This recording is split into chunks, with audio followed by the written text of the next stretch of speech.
Not every day turns out the way brochures suggest, but that's part of the charm, isn't it? This trip only cost me about 60 bucks, New Zealand dollars that is, about 1100 baht, plus another 20 baht for the island entry fee. Not bad really, one of those can't complain kind of deals, or so I thought. The day kicked off with a considerable amount of waiting. Classic tour stuff, you know the drill, herded around, go to a really dirty toilet, but hey, at least I get to count the number of plastic bottles on the beach at the launch site. Once we finally got moving, the guide gave us the usual safety speech, plus a few bonus warnings.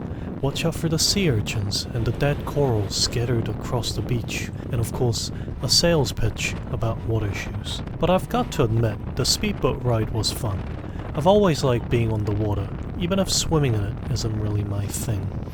There's just something about skimming across the waves that makes you feel bliss. Maybe it's cause I live on an island near water all the time.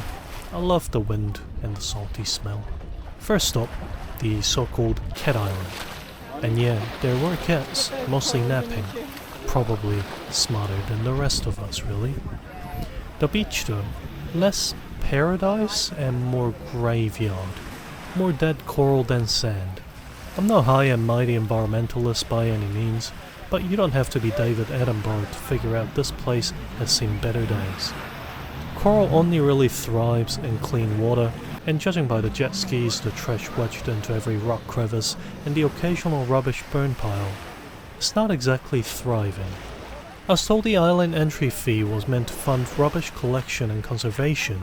I'm sure on paper that's true, but on the ground, it felt more like I paid for the privilege of seeing it slowly fall apart.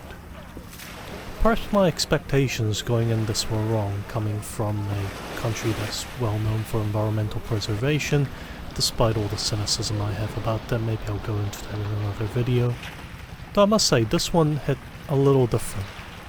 In the, that's kind of depressing sort of way. Also at some point I was told by someone who ventured a little deeper that she was a bit itchy once she had wandered a little in. The bites on her leg seemed to indicate to me sea lice, but who knows, would I look like a sea liceologist? I'm glad I never went too far in myself though. And if you do go far enough inland on the other side, there is a steady hum of a generator cutting through any last scrap of quote-unquote peaceful island illusion you might have had. I assume it runs all night, and as we all know, the sound of a generator is the real sound of the tropics. This was an uninhabited island, or I should say uninhabitable island really, which was forcefully inhabited. Not really out of necessity, but money talks really, and apparently it told someone that it was a great idea, and clearly it worked out well for them. Not exactly a tightwad traveler's dream like myself. So far this day has felt like one of those tours where you pay money so you can go somewhere to spend more money. Everything was marked up at least 500%. Even sitting down will cost you money here. Next stop was Khai Island. It's less of an island and more of a big rock. There's not much room for tourists, but for them to get around on boats around the island for a swim. The water though, hell of a lot cleaner and clearer. Could actually see fishes around here. I'm gonna be honest, if you squint and maybe just look in the right spots, this is how people expect these islands to be like. Just remember to tune out the occasional motorboat noise or the jet ski noise. Last stop was Khai Island. Even smaller than the first island, but pretty much the same. Bit bigger than the big rock though. It's a big rock with sand. Despite the same rubbish in every nook and cranny problem, the water was considerably cleaner and more inviting here than the first island. The setup here was all the same though. Beach chairs for rent, everything marked up 500%, more Russians here than in all of Ukraine. But still, I found a few patches of unclaimed sand, and that was good enough for me. I mostly did the walking around and getting my feet wet. This was a nice place to be, but still, the corals on the shore will haunt me to this day. Was this little trip worth it? Yeah, I think so. Just depends on what you're after. If you're chasing that perfect white sand moment, yeah. I've seen those rocky beaches in Europe or what passes as a beach in large parts of the world up north. It's nicer here. There is sun, and I assume compared to what they have up north currently, which was winter in the northern hemisphere at the time, this is a hell of a lot better.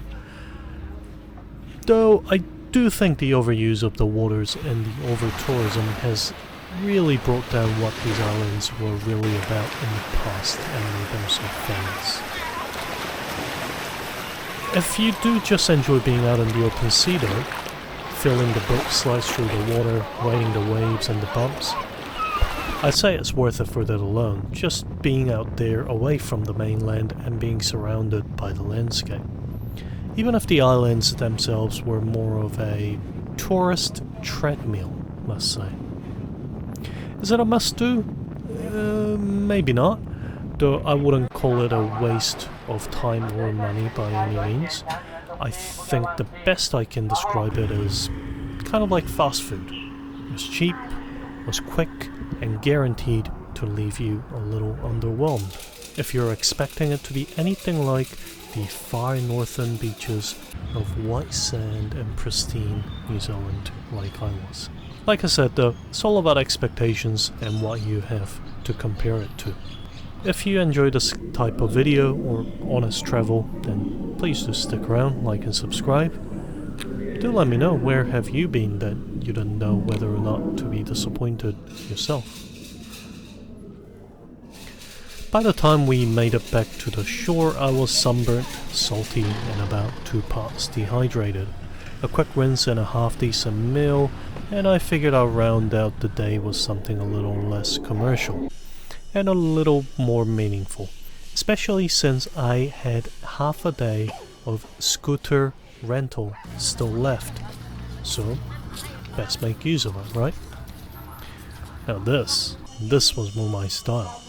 An actual piece of Thai culture, not just a postcard prop for tourists, though I assume it gets used as that too sometimes.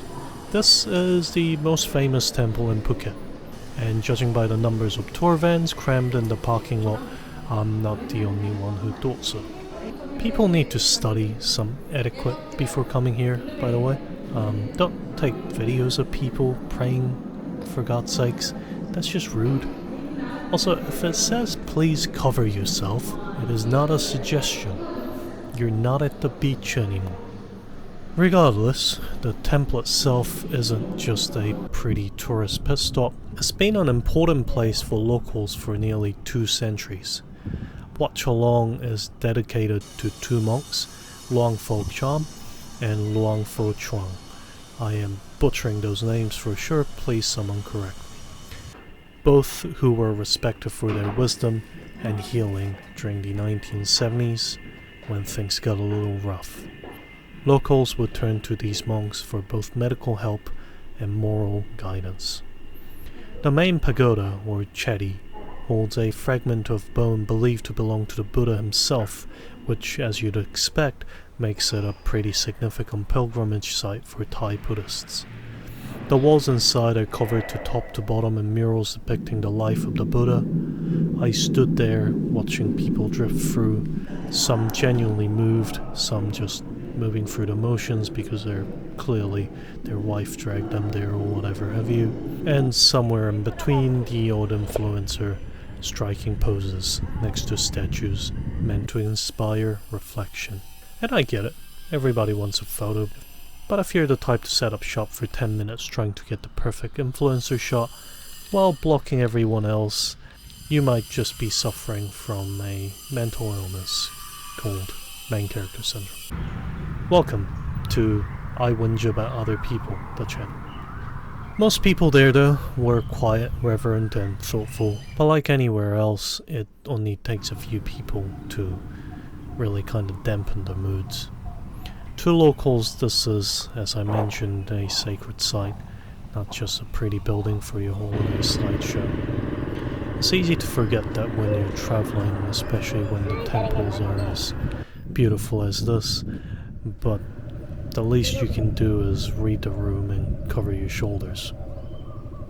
All in all, not a bad day. Got to experience what over-tourism and pollution really is, and maybe got really close to a piece of Buddha. Who knows? Hey, thanks for watching, and as always, make up your own damn mind if you visit there yourself. I suggest that you do. These two were a pretty good time and money well spent. Take care, and cheers.